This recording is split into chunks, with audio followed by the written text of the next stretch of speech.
The end of the year is a time to celebrate the games that made us happy to be gamers. The games that we can look back upon and remember all the great moments in 2014 that they provided. But the end of the year is also an important time to remember the missteps, the should-have-been greats, the hype bombs, so to speak. And so, join me as we take a look back at 2014's greatest disappointments in the world of video games. Number 4. Disappointed!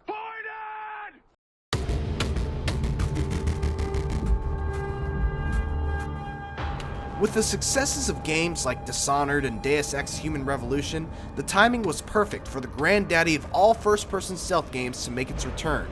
Unfortunately, Eidos Montreal dropped the ball on the Thief revival in more ways than one.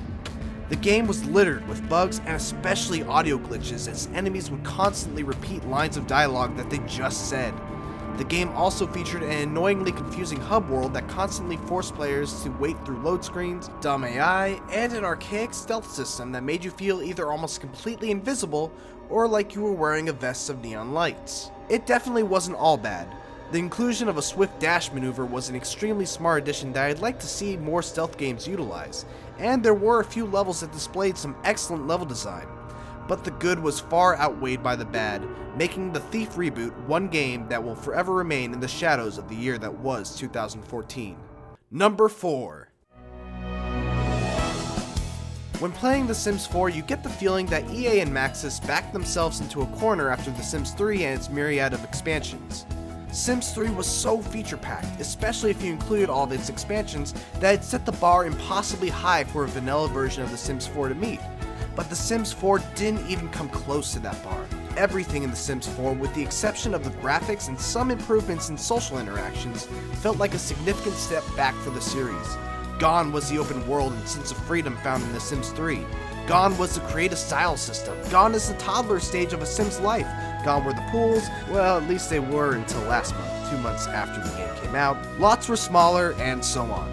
The Sims 4 is not a bad game by any means, but it's hard to recommend a full-price sequel to a game that's over 5 years old when that 5-year-old game is more feature-packed than its sequel. That's a pretty disappointing thing to have to say. Number 3.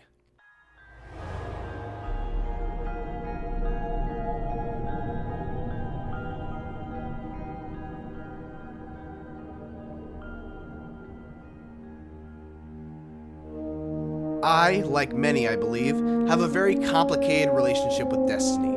I want to love it. I've played it more than almost any other game this year, and when it's good, man is it good.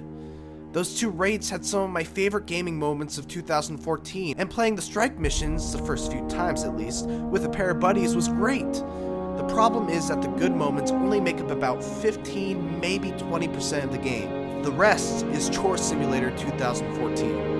To be fair, a lot of Destiny's problems since launch have been patched. Legendaries are now less of a bitch to obtain thanks to the ability to trade in marks for materials, and players are no longer likely to get screwed over by the Cryptarch when they find a rare Ingram. But that doesn't give Bungie a free pass for its poor design choices when the game first launched, and most of its hardcore audience threw down $60 for it. It certainly won't give me those many hours of my life back that I spent mindlessly wandering around trying to find materials, or playing the same missions over and over again in order to grind for marks, all in order to get to a level high enough to experience the best that Destiny has to offer, the raids. I'd like to say it was worth it, but honestly I'm not sure if it was. Number 2. Let's just ignore the fact that Unity launched as a buggy mess that Ubisoft actually had to apologize to players for by offering free DLC and a free game from their catalog.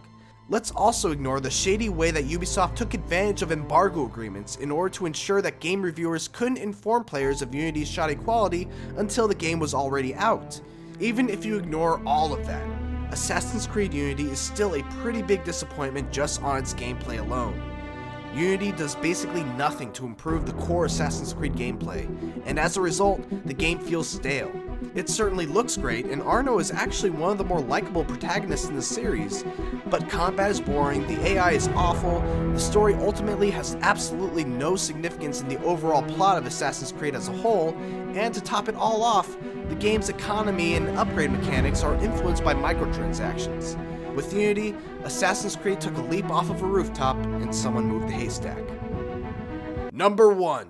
2014 was a year of hype coming back to bite gamers in the ass, and no game exemplified this more than Watch Dogs. The game first wowed people when it was shown off at E3 2012, even before we knew that the PlayStation 4 and Xbox One were on the way.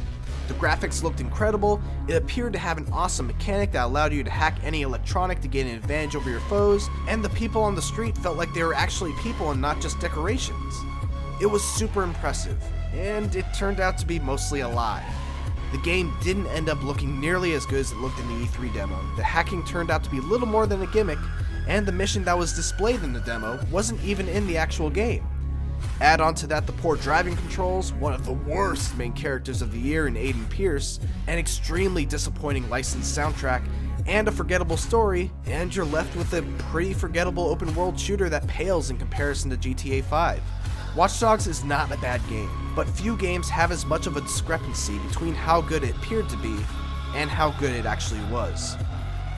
And there you have it, my top 5 most disappointing games of 2014. What do you think? Agree? Disagree? Is Watch Dogs actually the game of the year? Let me know in the comments, and please don't forget to like, comment, and subscribe.